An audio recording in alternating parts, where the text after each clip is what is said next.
I'd been invited there and I'd already met like the business development person. I meet the COO. And he Okay. goes, "So, how did you get started in construction?" And I said, "Well, actually, I was a stripper."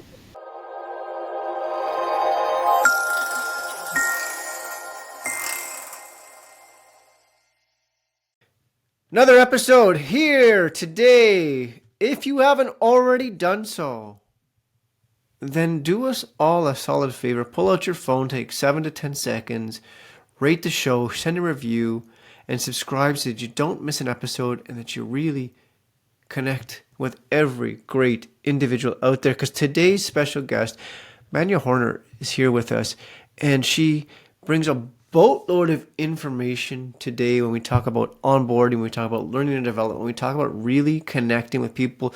She leaves us with 6 huge takeaways that she does, as an organization, what one that Boost does when they first come in. We look at HR, we look at systems, we look at culture, we look at organizational structure. We interview people. We actually ask thought-provoking questions to connect, to see where we're really at. Open-ended questions. Manya really pivots. She leaves us, we open with some really unorthodox questions, and she leaves us with how she actually got into the industry and how she went from stripping to construction, and really brings us into that story and how it actually connected people. So stand by, because this one is fun. This one is exciting. Thanks for being a part of all this. All right, here we go again, folks. Manya, welcome to the show. It is an honor, pleasure, exciting to have you here. Thanks for spending some time chatting before we push the record button. Really nice to connect at so many different levels. We know that we were talking about young families, and we were talking about podcasts, and I know that you do this frequently. And I thought it was really magical. This sort of just popped into my head to share this with our audience, because there was something really cool. Off air, asked the question, "What do you like about podcasts?" And the response was, meeting new people. Yeah. Like, that's super cool, super cool. So thank you. This is an honor and a pleasure. I'm a big believer of that. Truthfully, it just landed, and it stuck in my brain, and I wanted to open up with it, because that's what life's about. We don't know It what we don't know is. until we do. Yep. Right? We meet new people and, like, holy smokes, there's a connection. There's a possibility. There's what I didn't even know existed, because we're so consumed in our own worlds until we're not. So thanks. I appreciate that. Amazing. Thanks for having me here. It's going to be fun to talk today, I think. And yeah, it's nice to meet you because I love these first encounters. I truly do. I don't find networking awkward. I love going up and saying, "Hey, who are you and what are you all about?" I guess I have enough of that extroverted streak to find that really exciting and energizing. So we get to do that today, which is fun.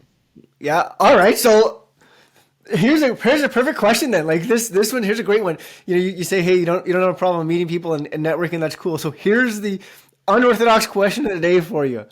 Ready for this one? Yeah. You're in a meeting. Let's just call it a meeting. I'm gonna paint the context. Boardroom meeting, mid conversation, serious conversation. All of a sudden, in the corner of the room, door swings open.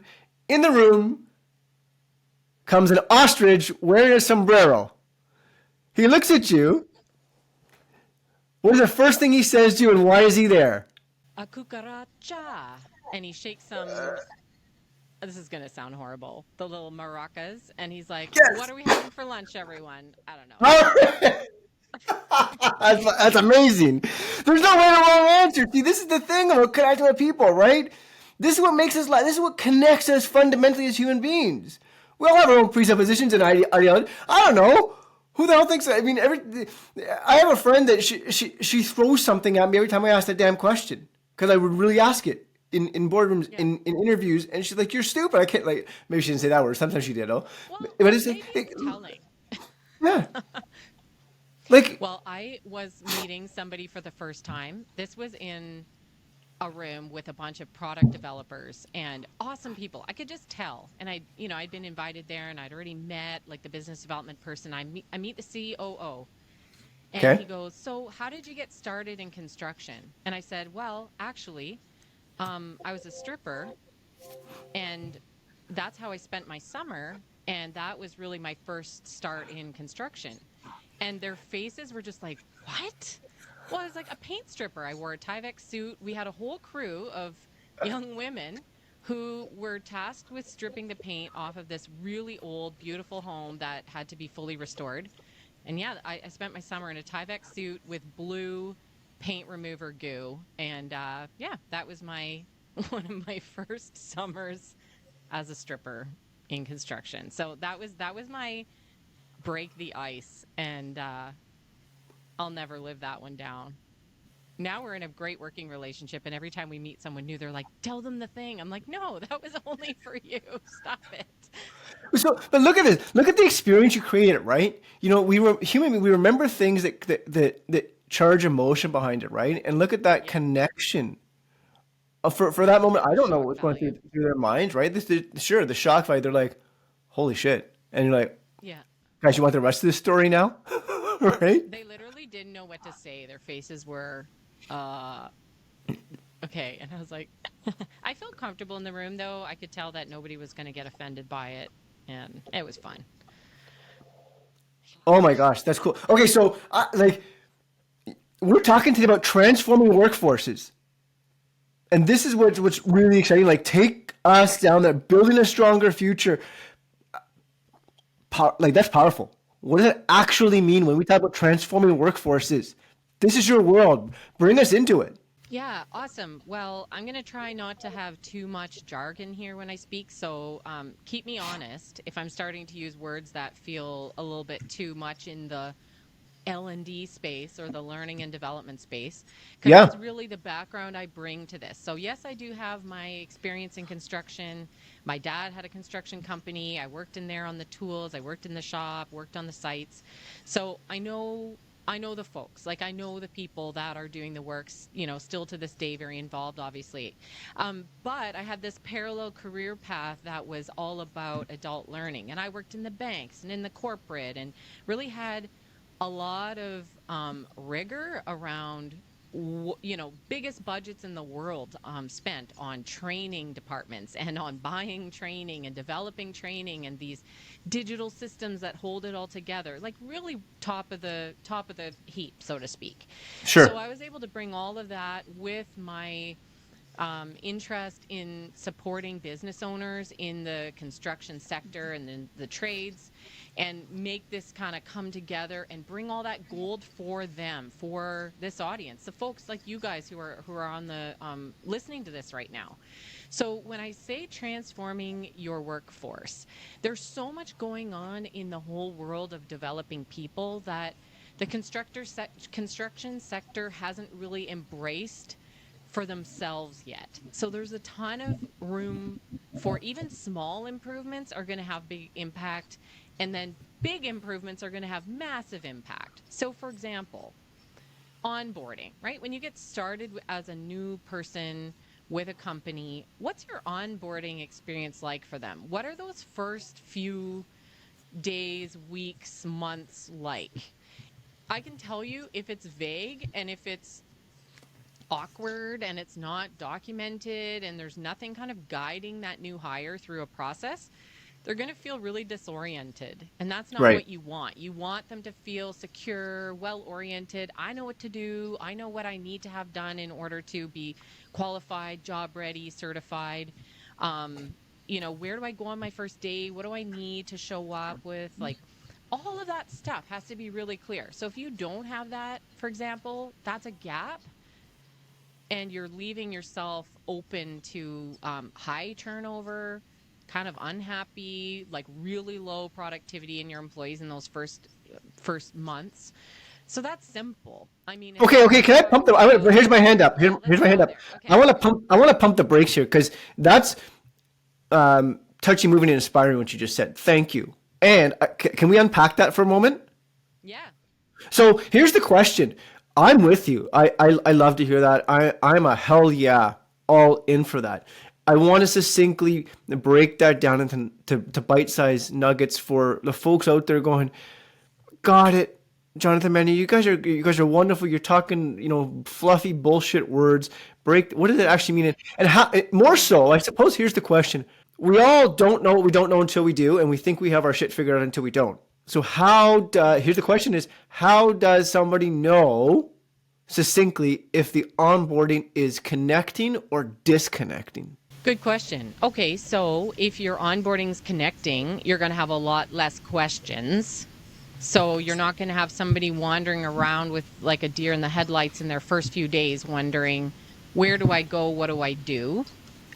If it's not landing, you're going to have people showing up not ready for work. Like they don't have paperwork in order maybe, or they don't have equipment that they need.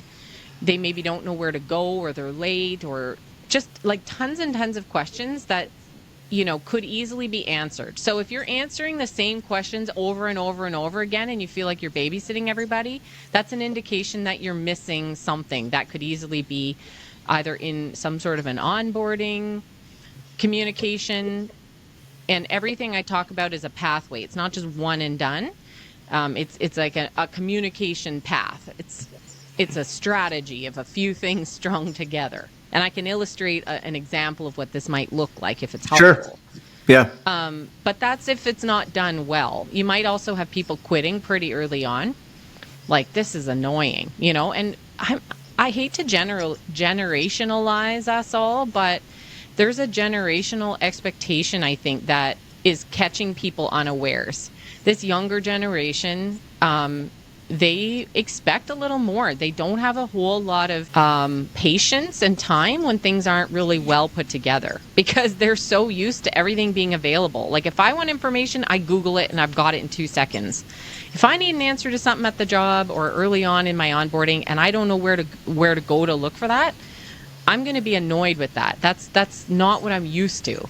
So, there is an expectation that information be available more readily, a little more searchable, and you want to have some sort of place for new hires to go that's in your own company, so that's why we talk a lot about digitizing this, because if you've got, we've got a clipboard in the back seat of the truck. Okay, that's great, but why don't we have that digitized so that people can just find it on their phone? So there's a lot of pieces here. If you're answering tons of questions over and over again, if your supervisors, foremen, managers are getting frustrated because they are just, babysitting people and they have to answer the same question a million times, that's evidence that you could do better and digitize some of that information so people can find it.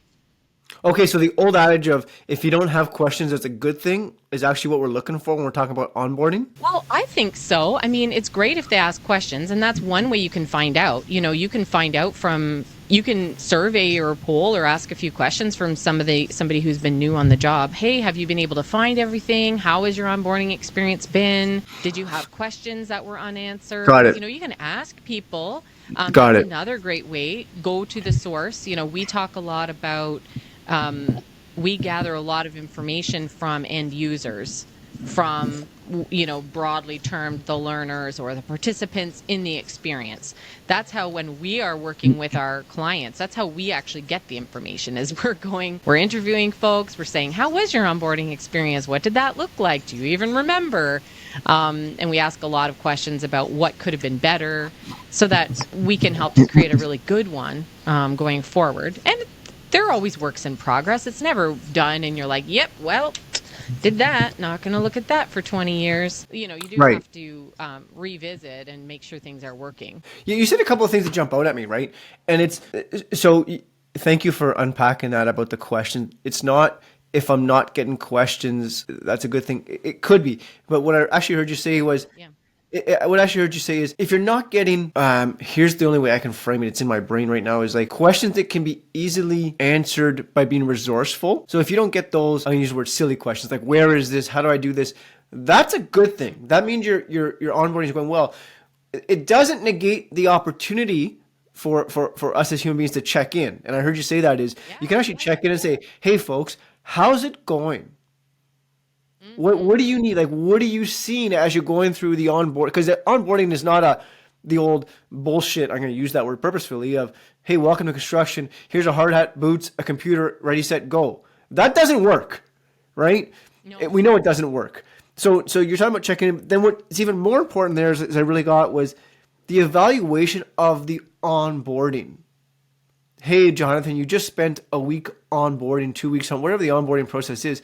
How did it go for you? Where can we tighten up? what worked well and what didn't work well. Like that's huge. Yeah, and you can automate that too, right? Like you can send out a quick survey or you can have them voice note. You can send them a Tim Hortons Starbucks gift card for doing the survey. Like you can automate all of that stuff. So it doesn't have to be, we're not talking about adding on a whole bunch of labor intensive stuff for your office staff. Like this can be automated pretty nicely. And Okay, man, record the call. I mean, hang on. I got use questions for survival. you. I got questions. I want Yeah. thank you for allowing me to interrupt. We're talking different demographics here, right? And context purposes, somebody who's in their 20s coming into the workforce to, somebody, I'm in my 40s, so somebody in my age bracket. But I get a survey, and unless you catch me at the right moment, the right mindset, I'm not interested. Is it just me, or like, what do you see? Yeah, I mean, I think some people are just going to pass that every time, but you might get some people who do it. So if you can capture some people, and like I say, it's like, hey, $10 Starbucks card, do this survey. It's going to take you 2 minutes. Some people might do it. Others might be like, I don't care. Okay, But even just asking the so that questions works though. and empowering a supervisor. Go ahead. No, so that works. I actually I got what says is saying here's the reward, folks. It's $10, Yeah. right? Cool. I go to this one event and I know at the end they're always going to do a Starbucks gift card for my survey. And I'm like, I just do it. I'm like, sweet. And then I've got like 3 Starbucks gift cards lined up. Maybe that's just me being cheap, but I don't mind doing it. I don't mind taking 2 minutes to give them a little bit of feedback. And I know they do get really good response from their attendees at this event. So you could try that. Another one is you just enable or empower your supervisor to be like, here's 3 questions to ask at week 1 or 2, or week 3 Right. on the job. This is part of your debrief. Ask these questions and, make a note or record it on your phone or whatever. You can transcribe it on your phone, record it on your phone. We do a lot of this, like when we're working on what this overall onboarding strategy is, we make sure that supervisors or foremen are involved, managers are involved, and we've got little things for them to do to make sure that they've got a structured experience and they're not reinventing the wheel. This is how you get consistency from supervisor to supervisor. They're all kind of following the same sort of format for new hires. And that can be really helpful when you're scaling and, growing your company and there's a lot of new hires on a regular basis. Yeah, thank you for that. And there it is, folks. Like that's talking about flipping the script of the way it's always been done. Because the way it's Mm-hmm. always been done until this point in time is every supervisor, foreman, leader does it his or her own way. Did you ask those questions? Nah, Jonathan, I don't need to ask those stupid. Well, here's why you do. So now what you're talking about, Manya, is inclusivity, systematic approach, and say, hey, okay, folks, here's why we're going to do it. Here's what matters, and it's not a heavy download all in one shot. It's 3 questions this week. It's one Yep. question next week. It's not 25 at the end. Yeah, and like record it on your phone, like throw the voice notes on and upload it to this thing and done. Your thing's done. Like you don't even have to sit and type. A lot of what we do is finding ways to make it simple for people where they're at. So, I remember a program that we did, folks couldn't really have a phone. It was more like a manufacturing type environment. So they were on a shop floor, couldn't have a phone, and we had to rethink how supervisors were being trained here. And so we're like, all right, well, if they can't have a phone, what are they wearing? Well, they wore these like, everybody had the same kind of like coverall or overall thing that had a certain size pocket. So we made this thing to fit in the pocket. Like you can make the thing and meet your people where they're at. And that's really what a customized approach to people enablement is all about. You're trying to help people do their job better at the end of the day.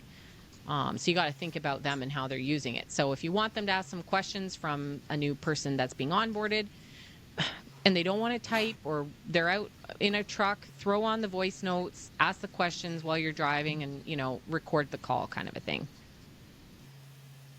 Yeah, thank you for all that. And one last thing on the onboarding here, Yeah. because still for the folks that are really on the fence going, Jonathan, man, yeah, you guys are talking about stuff that I don't have time for onboarding. There was a statistic, and please validate and verify the statistic, but the statistic I came across was 69% of employees will stay 3 years more if the job onboarding is great. Like, what does that really mean? How do we know? Yeah, And actually, like, I've what, talk about that a little bit for yeah. us. Yeah, I've got that stat, that data as well. And I'm trying to think of the source of that, where, like, who put that together. I can't remember, so I'm sorry. You put me on the spot here where I can't remember the source of that information. But it's absolutely true that people have been collecting data on this. The more that you have onboarding, the better it is for reducing employee turnover, because they already feel super connected and they're like, all right, I know what I'm doing here. I'm ready to work. I'm prepared for this and I'm going to be effective. So if they don't feel like that, they're going somewhere else, or they just don't feel that loyal. They don't feel that tied in, because a big part of the onboarding is actually like connecting with your manager, connecting with your Yeah. supervisor. And we know that people often leave supervisors or managers. That's like one of the main reasons why people leave a job. Yep. It's because of their management. So it gives them opportunity to connect better to that manager. It also helps them feel more loyal to the mission, because a lot of time in onboarding, we're actually tying them to the company itself. Here's our company, here's our vision, here's what we do, here's our values, and why we hired you and think that you fit here. Okay, cool. So automatically, like, you're getting people invested in the company itself, which is a key way to have people stay. It's that loyalty piece. It's that my supervisor cares about me, knows what I'm up to. Those feel good. And, at the end of the day, people just want a place where it feels good to work. They're compensated fairly. It's safe. They feel like what they're doing is contributing to something. Those are a lot of the motivators and drivers. Yeah, thank you. And all of that to me built on psychological safety. Like, here it is, folks. Right? Yeah. So, okay, here's a question for you with regards to onboarding. I'm curious, really curious. Do you know, is there sort of a period of time to say onboarding tends to work best when, longer than a day, 3 weeks is too long? Is there a cycle that you see that, is there a sticking point? Do you know?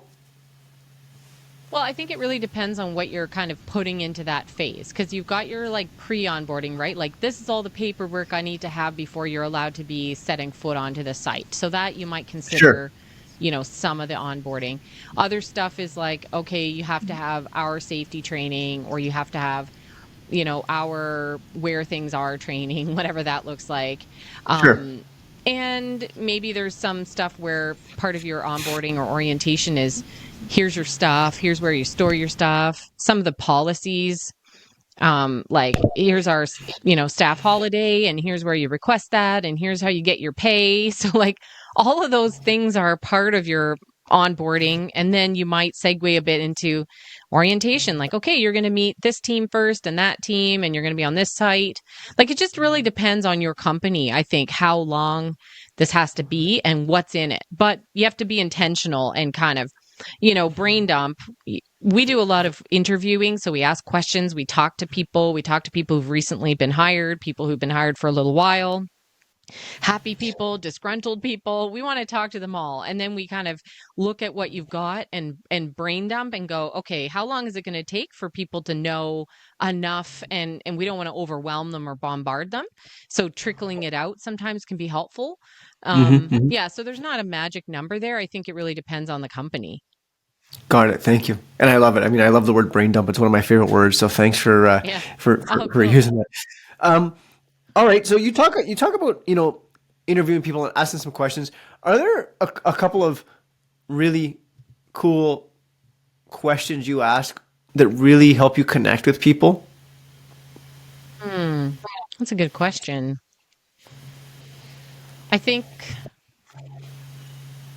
I think what we do that helps connect is really just the probing. So some open-ended questions like, tell me about a time when, or tell me how you felt, or what was your general um what was your general feeling? So it's okay to ask a little bit about feelings.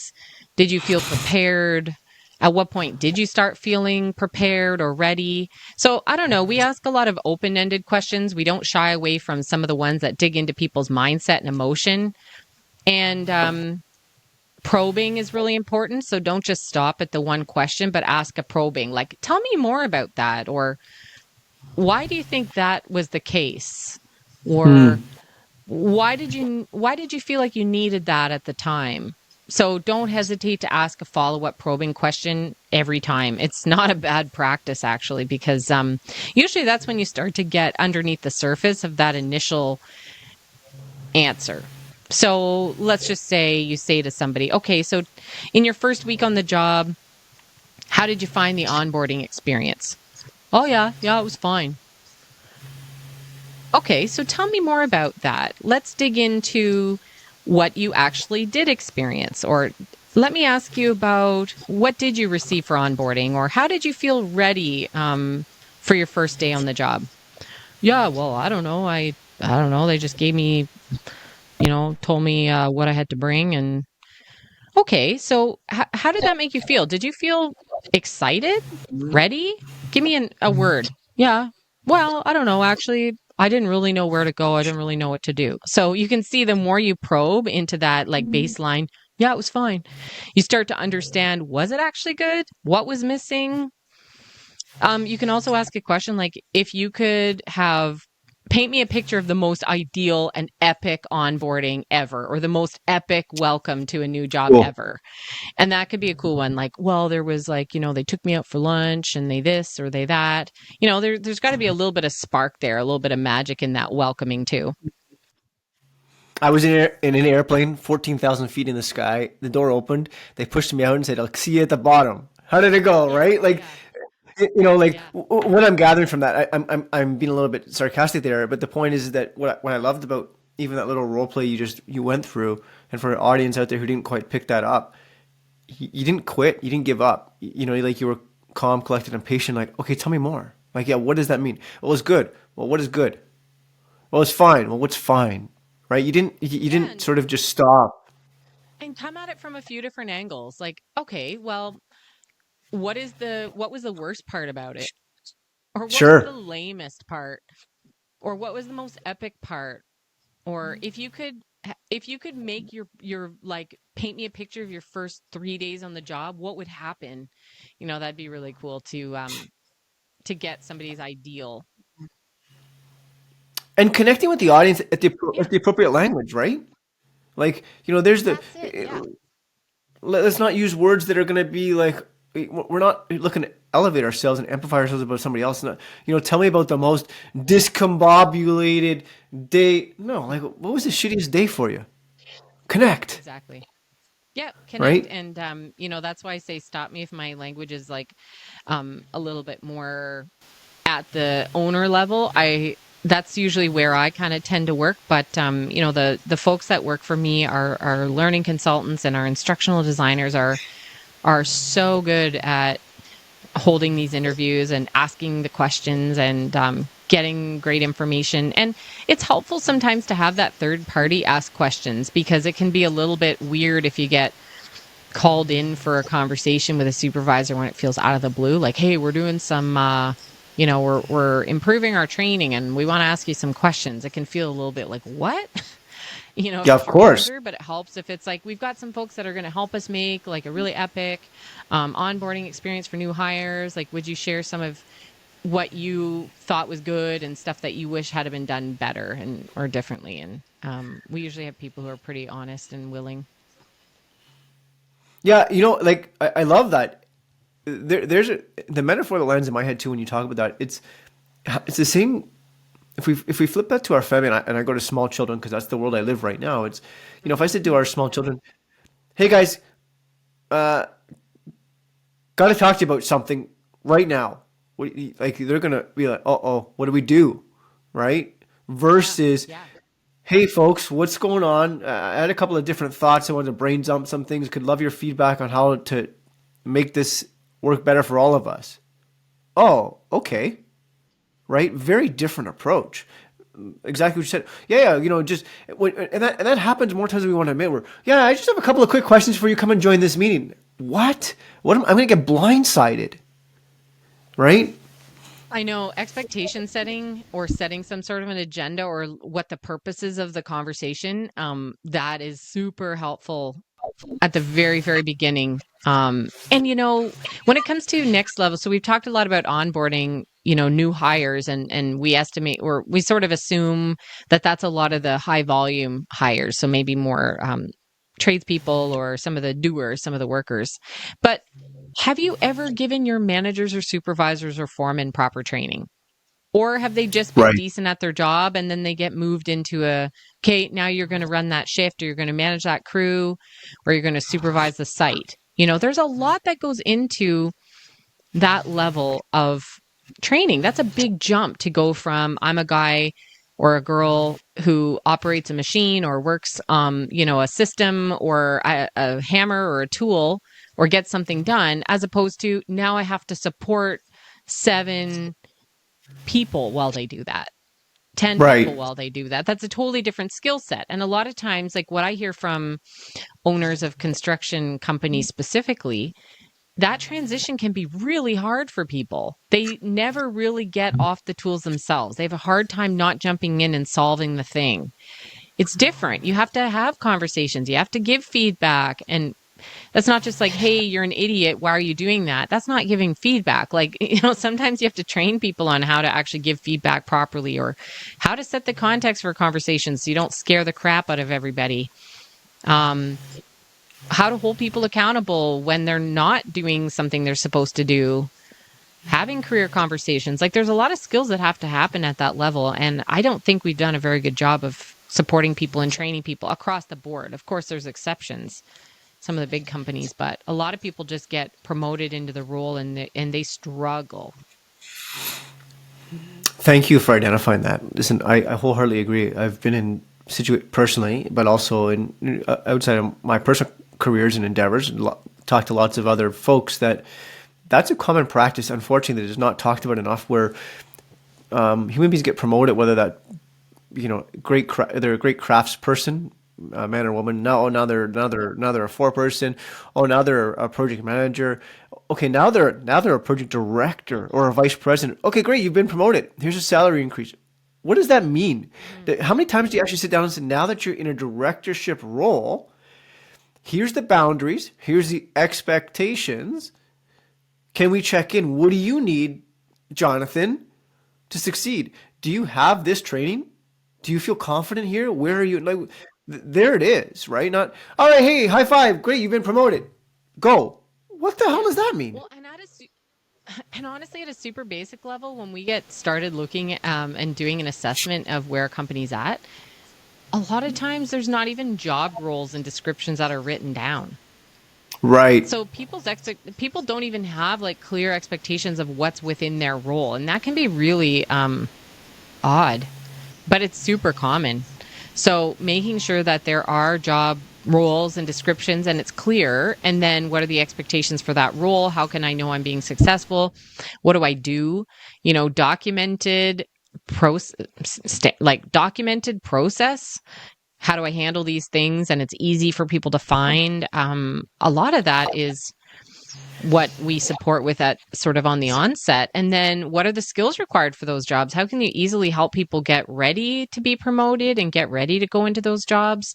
And then once they're there, is there some sort of training that you can send them to, or that you have made in house, that's, sitting in your kind of your system, so people can take some of that training?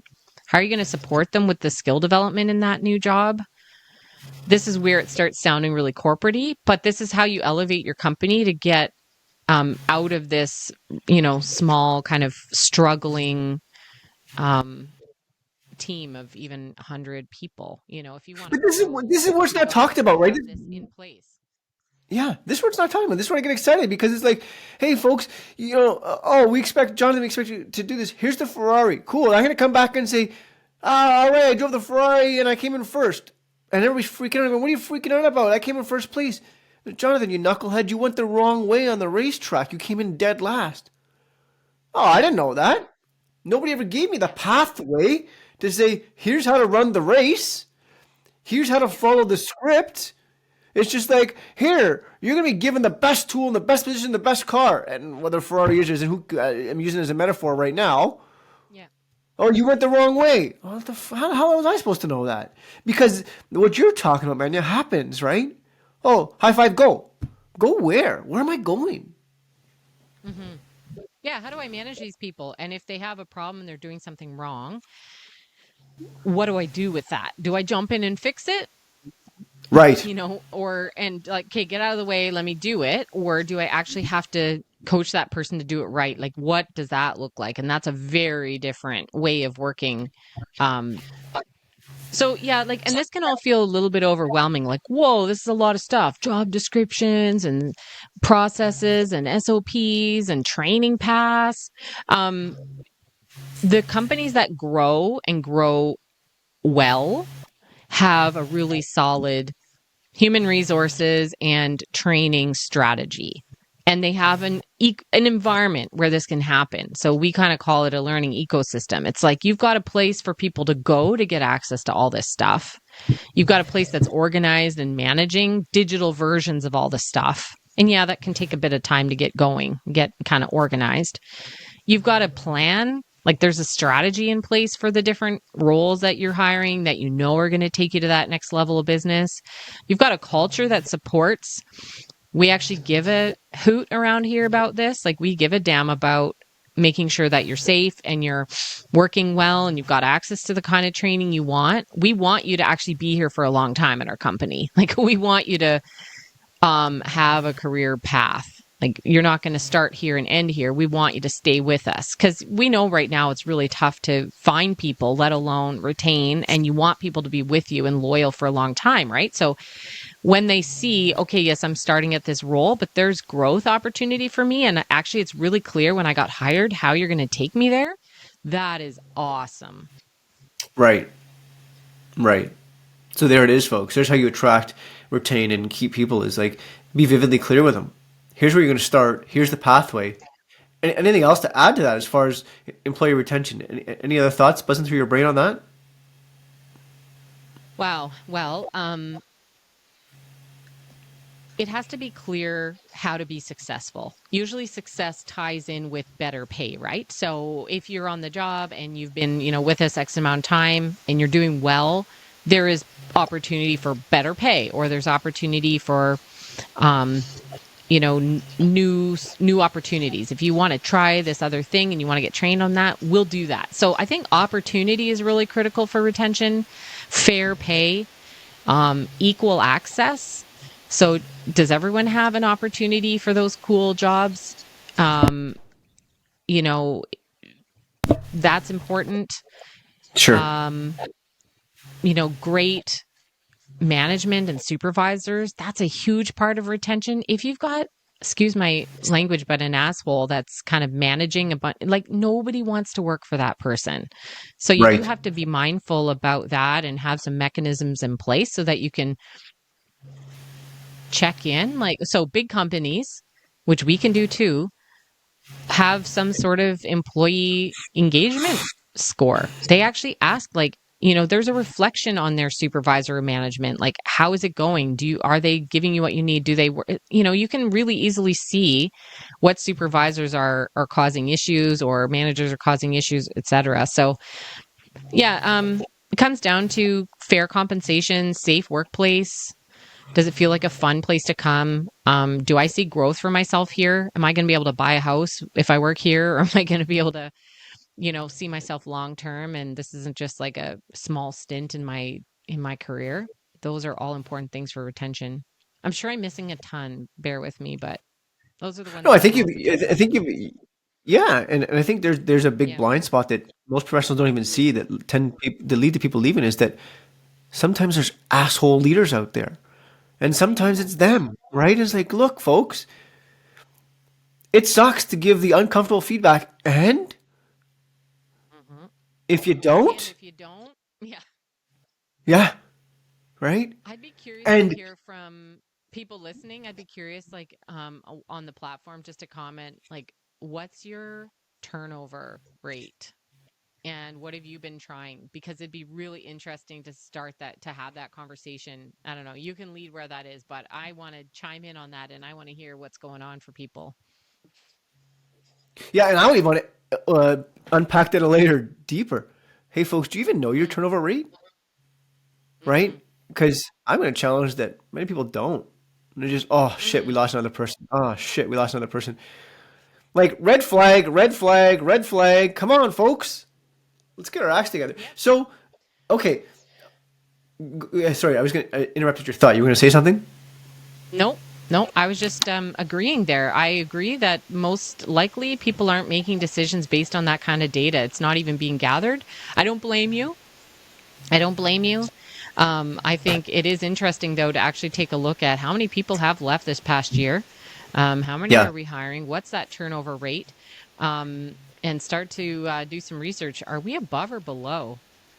Um, yeah, because there's a lot of work going into hiring and recruiting, and you don't want to be losing those key people. Okay, I think this is a really good inflection point to pivot right into. How does Boost help accelerate growth? Like, where does Boost come in? Where do you really get injected, and how so? Yeah, good question. So usually if this is resonating, it's like, okay, we want to grow. We have a plan for growth. A lot of times actually we're starting with a second or third generation owner or leadership who's energized, can really see a vision for growth for the future, and they want to take the company to another level. And Sure. it might feel a bit outdated in the systems. Like, well, we've got, a couple decent people in the office. We've got some people managing HR, or maybe we don't. But we've got, 50, 60, 100 people. We don't have any of this stuff in place. That might be a really good indication that it's time to have us take a look. So basically what we do is we first look at 6 areas. We're looking at HR, your current L&D, so that's learning and development, that's training. We look at your systems, your technology. We're looking at your organizational growth strategy and culture, so there's a little bit in there that we look at as well. And that is, we have those conversations. We look at what you've got existing, interview people, talk to ownership, leadership. What do you want out of the business? How do you want it to look related to your people? And then we provide our recommendations. Now, that's just where things begin because we work Sure. hand in hand with our companies to start building all of that stuff that we talked about. Let's get some new technology. Let's make sure that that's our foundation. Let's build the framework for this. That might be strategy. That might be making sure some of the foundational pieces are there, like job descriptions and policies and procedures are written down and they're easy for people to find. Those are some of the like frameworks. Then we're starting to go, okay, what are the different roles and how do we want to train them? That's another layer. And it can be tough because a lot of this is all behind the scenes. And then as we start going, okay, let's build out some courses. Let's curate some of the learning. Let's pull in some great training that's available out there. Let's put it into a nice streamlined pathway for people. That's where it starts to get cool and you can really see the progress because it's like we're building up the system. And then there's the communicating to everybody else. Like, all right, here's how you get access to this information now. We might automate stuff so we can actually have emails going out automatically for that onboarding. Essentially, we create a hub where everything has a place to live and everybody knows where to get access. That's really, at the end of the day, what we're trying to do is we're setting up a learning management system or a human resource information system. And that's your tech where all your content lives and everybody's plugged in through that. And there's a lot of integrations now, so if people want to upload certifications or qualifications, that all kind of goes into one central hub. So that's the digitization piece. That's the really making sure everything's available online, everyone can access it. There's reporting that comes out, and ultimately it's scalable. You can handle 50 Sure. people. It gets hard when you're in the hundreds and thousands. That it's not, you can't handle that at a manual level anymore. Right. Right. Got it. Thank you. I am so curious because we're talking about learning and development, and yet you find yourself, and fill in the gaps here, but I read something somewhere that you're part of the continuing education at York University. Is that accurate? Yeah. Yeah. Oh, tell us I about that. Yeah, so what I did there was for a program, it was the Learning Experience Design program. So they needed people who were in industry and could contribute to that program so that it was really realistic and relevant for real world application. So I was one of the advisors on that program, totally disrupted it, turned it on its head, and said, this is very meta, that term where like we're teaching people to create great programs. So we've got to create the best program for these people to give that example of here's a great program and we're going to teach you how to make great programs. So we turned this into a really application based course. So people who were interested in becoming learning experience designers, they could learn and become certified and job ready for what's next, because this is an ever evolving industry, especially with AI and some of the other technologies that are disrupting a lot of the information services. You have to become ready to create great learning experiences for people that you can actually measure and go, okay, at the end of the day, did this course actually teach somebody something? Are they actually doing something differently as a result of this? So that was really the goal in that program that I was an advisor for with York University. Really? Well, thank you. Thank you. And like that really also helps solidify this is how much you believe in the work you do. Yeah. Like that's it, Oh, folks. absolutely. My whole life is invested in this. And I think what makes our business special and the thing I like the most is that it is literally affecting two audiences almost equally. So business owners, their goal is like, I got to get out of the weeds. I got to get stuff working better so that we can grow. We can set up our leadership for success. Um, and we want people to stay here. We want to have people more productive. Goodness, I can barely get that word out. We want people to be more safe. We want to reduce job incidents, etc. So they've got this goal that they need to accomplish. And then there's the employees who like, we want to feel better, we want to do better, etc. And our thing is that linchpin for both. Yeah. It's actually the thing that's helping both parties. So I love that because we get to have massive impact with the work we do. I'm No big deal. it's a huge deal. Holy smokes, like I'm tremendously excited. Huge deal. Okay, I have a couple of other abstract questions for you coming your way. Okay. Here's one for you. And I caught this somewhere, but I understand you play or have played the violin. Is that accurate?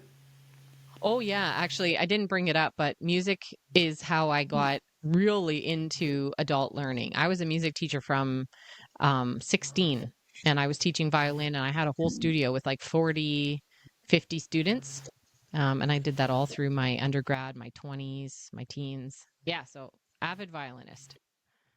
No, go on. My question was going to be, what is playing the violin taught you about human beings? But quite clearly, a lot. Go on, finish that story. So A you're lot. 16 years I old. You got a mean, studio. Tell me yeah. more. Yeah, so I was teaching at a music studio local to me. I couldn't even drive yet. My mom would drive me to work. I mean, most kids were working, at McDonald's, and I was teaching music lessons to adults. I still run into some of my students now. Um, wow, it's interesting, a lot about that's actually been a key thread. And I'll say the one thing that's relevant for your audience that has taught me is that telling somebody something is not going to develop skill. Mm, I'll say that again. Telling somebody something, so that's knowledge. Knowledge dumping will not develop skill. We've got a whole bunch of people who know a whole bunch of random shit from TikTok or YouTube. Doesn't mean they can do any of it, but they've watched a million videos on it. Okay, so right. maybe they know a little more now. So that's one piece. But to develop the actual skill, that takes practice. So that's a key thing to remember for all of you folks who are in an industry where you've got people doing something. There has to be a process by which they can practice the skill and then, improve with some input, and then make sure that they can actually do that thing. But just telling somebody something isn't the way to go. They have to be able to understand it, grasp that. They have to see it, observe, try safely, and that trying should not actually be in a really high impact situation. So I'll say this again. I'll frame this a little differently. You're not going to teach somebody on the violin a new skill and have them try it for the first time at a concert, right? Like, that'd be stupid. You try it in like really low impact environments. You try that in a lesson, and you try that at home. You practice in a mirror. You do it in front of your family and friends so that they can, you have to work your way up. So it's no different in skill set development for people that are on a job site or in a trades career. They have to try something. Give them a blank wall to try something on first. Don't make them try on a client project and they get mad because they did it wrong. Like, you have to give some safe spaces for people to try and actually fail and improve. So I think that's one of the biggest things I took away from music teaching, was genuinely, skill can only be developed through practice and safe practice. So I'll leave it at that. Thank you. That's huge. That's huge. Yeah, it's huge. That's a nugget. That resonated deep. So thank you for that. All right. So then a couple of last closing questions for you here. In your opinion, what does construction need more of? Holy smokes. What does construction need more of? I think it needs more people who actually want the industry to evolve. So what I mean by that is, I think it needs more people with an open mindset who are like, yeah, you know what? We've always done it this way, but we can actually pull some kind of learnings from other industries. I heard somebody say one time, and this is in no way meant to be an insult to the industry because I love it, but it was like, construction can be like a step above, and this is a technology reference, can be like a step up from, fur trading. And I thought, okay, that's a little much, but like, he was talking about the mindset about technology and accepting, modernizing systems. I think that can be really hard. So I would just say, like, an open mindset to growing and maybe learning something that you never really, you've never really done before. Beautiful. I hope Thank that wasn't offensive. I love fur traders. No, and you know what? Like, offensive is different to everybody. This is where sort of, if it strikes a nerve, then the thing is dig in, folks, and say, like, what is it about that makes me go, I mean, there's another whole conversation that we can pivot down, and that's, for phase 2. But, so given everything you said, if you could leave our audience with one thing today and teach them one thing, what's the one thing you want to teach everybody? I'm trying to recap. I think I left a few things there. So, yeah. Yeah. I think this can feel really overwhelming, but it's one step at a time. So don't hesitate to go, I have a problem. I like this dream. I'd love for that to be our reality. What can we do about it? So don't hesitate to just reach out. This isn't something that you can flounder through on your own, or you would have already done it. It takes time. It takes dedicated resources. And it's a whole thing. Like, it's a whole industry, a whole skill set. So don't be like, well, I never thought of this before. So don't get down on yourself. If you feel like this is something you really want, reach out, get some help, expert advice. And like, when we know better, we do better. Oh, I love that. When we know better, we do better. So reach out, because we don't know it all. We don't know it all. Manja, thank you. This has been a pleasure. It's been a great conversation. Thanks for having me. It's all going to be in the show notes, but how, throw it out there. How do people, best way to get in touch with you is how? Well, go to my website if you want to learn a little more, boostld.com, or you can find me on Instagram, LinkedIn, or give me a call. I mean, I don't know if we want to put my number in the show notes, but it's up to you. Absolutely. Email or phone yeah, reach out. Happy to have a conversation and see if it's something that you're ready for, and we can give you a hand with it. So yeah, Awesome. I'll put that in my show notes with you there, Jonathan. Thank you. Thank you. Thank you. Thank you. This has been a pleasure. Thanks for having Thank you me. for the opportunity. It's been great. Thank you. You know, if you made it to the end, thank you. I truly appreciate you. And so does Manya, because there are some really cool takeaways from today's episode. Look, the last question simply captures it all. We don't know everything. We don't know what we don't know. So hire an expert. Here's the thing that really resonated with me when Manya said, telling somebody something will not develop their skill set. It takes practice and precision working. The way she talked about, teaching a violinist, here's how to play the violin. You don't throw that person into a concert right away. You have them practice in front of friends, family, mirrors. Why do we treat it differently in construction? We don't have to, folks. Allow somebody the opportunity to practice something. Tell them something. Teach them something. Teach. Tell, teach, try method. Tell them something. Teach them. Let them try it. Let them figure it all out. Check in along the way. And having an open mindset is the key to most successes, yet sometimes we forget it. Listen, thank you for being a part of today's discussion. Continue to ask questions. Continue to hold yourself to high standards. Continue to be there for others. If this episode resonated, do us a favor. Share it with somebody else so that the algorithms of Apple and Spotify and everybody else bump this up and get it into the hands, the eyes, the ears of everybody who can benefit. Because it starts with one person at a time, folks. When we flip the script and break the patterns of the way it's always been done, and we actually give a damn about human beings, everything else changes. Thanks for being here. I appreciate you. Until we connect again next time, do something great.